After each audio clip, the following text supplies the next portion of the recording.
So I figured out how to do screen recording here on this laptop. So I guess I'm not too old after all. Although I am having issues with the audio. When I go to play a video, it'll play like the first few seconds of it, but then it all fades out. So I'll have to figure out the audio on it. But for this video here, I got the closed captioning on this video, and then I'll just read what she's, saying. And it's kind of curious to see this whole recycling thing. They're recycling these old recycling narratives. Um, this is really not anything new.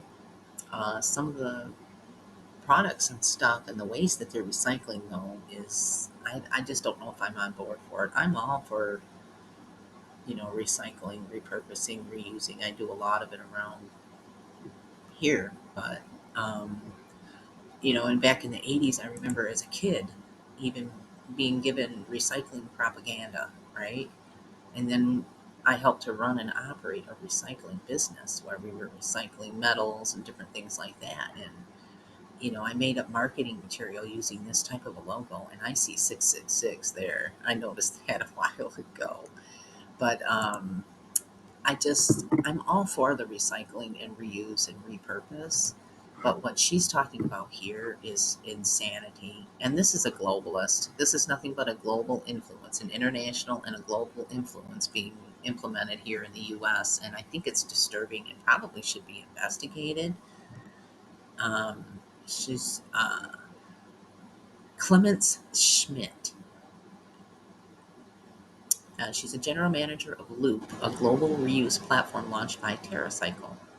As background, TerraCycle, headquartered in Trenton, New Jersey, is on a mission to eliminate the idea of waste. We employ over 500 people providing national recycling, recycle, content, and reuse services in 20 countries for 20 years. So for 20 years, this TerraCycle and this Loop, a global platform, has been collecting recycled clean materials. And listen to what she says. Well, listen to what I say because I'm going to read it. We run national platforms to collect and recycle how to recycle products and packages ranging from flexible food packaging to personal protective equipment, toothbrushes to a peel business pack, and even cigarette butts and dirty diapers. Okay?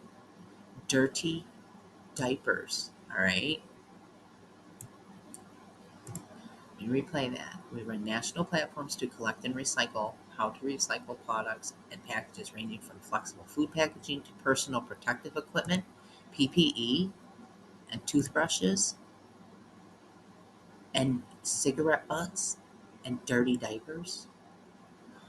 Wouldn't all of those things, the PPE, the cigarette butts, the dirty diapers, um, wouldn't all of those things and the toothbrushes even have DNA on them?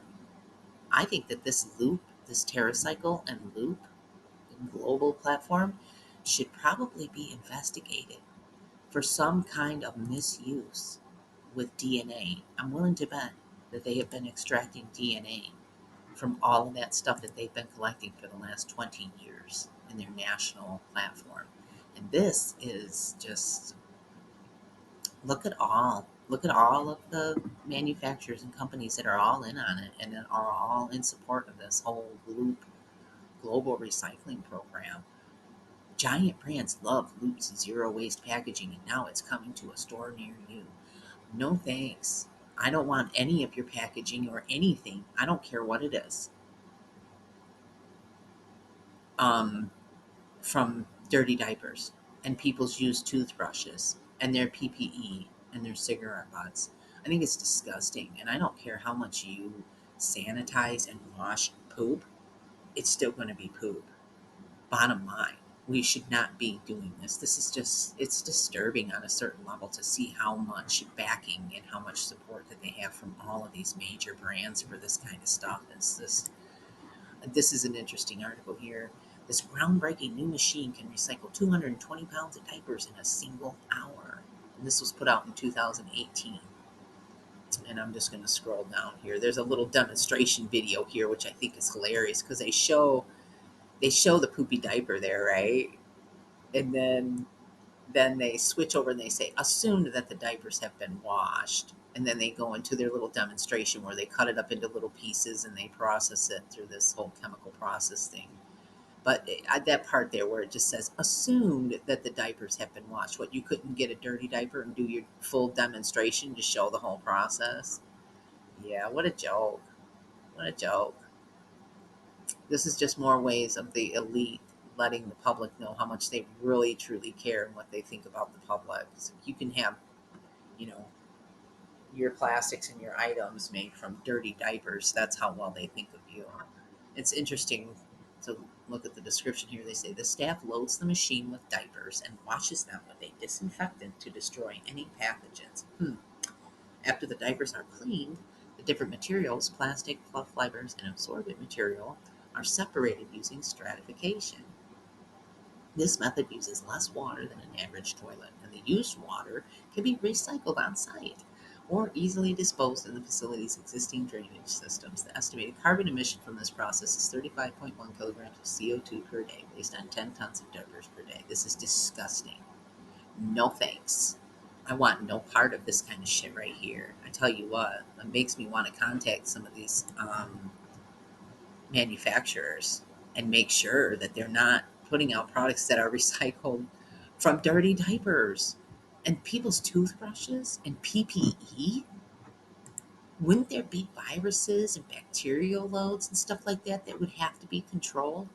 I'm wondering if this loop in their facilities actually has the capabilities of containing anything that might come into their facilities on a contaminated diaper or a PPE or someone's toothbrush. I mean, seriously, this needs some major oversight and needs to be questioned because I'm willing to bet that they've been selling DNA for 2 decades now. This is an older story here. Should disposable diapers be recycled or composted? Yeah. Pilot project uneconomical. For now, P&G's disposable diaper recycling party is over. Rabanco has already sold the hybrid $750,000 wet pulper machine P&G assembled last year to mulch paper fibers from 7,200 diapers a day in Seattle. In their forthcoming project reports, P&G and the City of Seattle will conclude, albeit reluctantly, that although it is possible to recycle disposable diapers technically, the pulping machine worked, it would take the disposable diapers from an urban region of 10 million people to make it profitable. For them to make money off it. It's not about saving the planet or anything like that. Their purpose of this pilot project with this diaper recycling thing was to make profit, right? Yeah. But that limits North American candidates to Los Angeles, New York, and Mexico City. Originally, the recycling test was to be 3 months long, but P&G and Rabanco extended it to 8 in order to explore other areas. It doesn't make sense to develop a process just to do one product, Dentz explained. Between diaper runs, Dentz also tested the processing of poly-coated packages and found the machine handled them fine.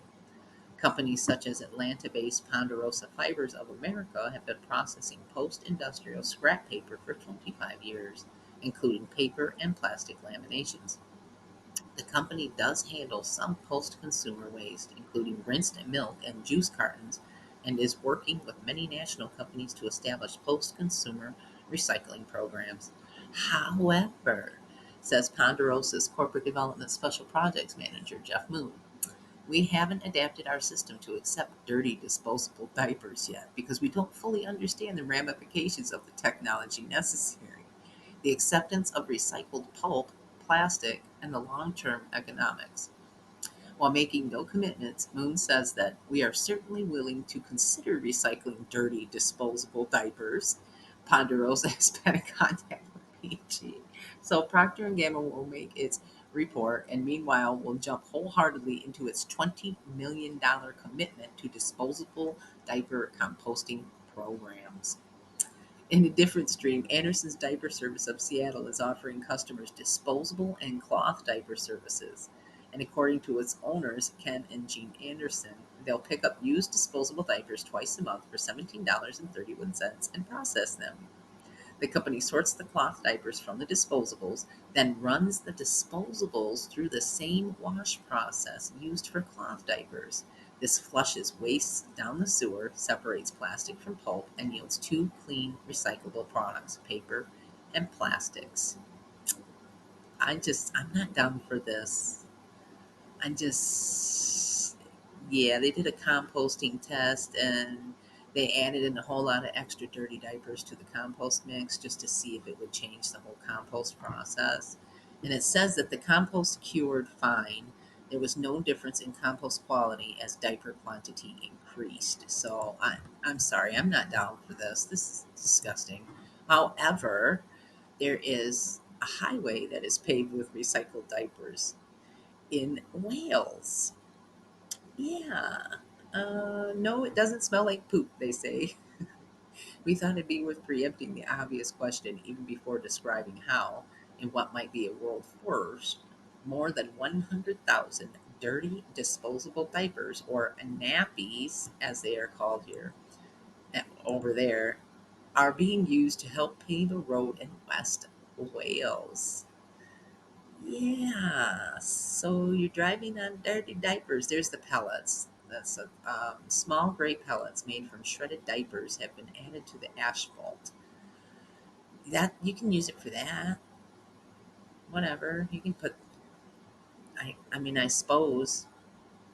Uh, I'm just not down with this whole thing of recycling dirty diapers. And as far as this Terra cycle and this global loop, global platform for recycling. I mean, 20 years is a long time to be collecting PPE, toothbrushes, cigarette butts, and dirty diapers. I'm willing to bet that they have a very large DNA database. And, all of these companies involved with this, and just Kroger, Burger King. I mean, I don't go to Burger King anyway, but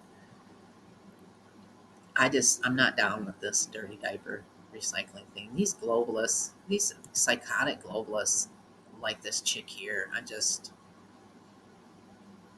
no, I no, I don't want anything recycled from dirty diapers, cigarette butts, PPE, or toothbrushes. No thanks.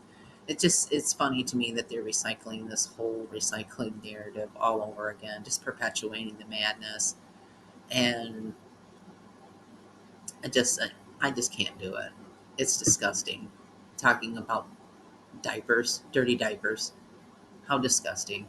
How about instead, if you really want to help the environment, you can start investing into cloth diaper service companies. There's really nothing wrong with cloth diapers, folks. I know a lot of people think that it's gross.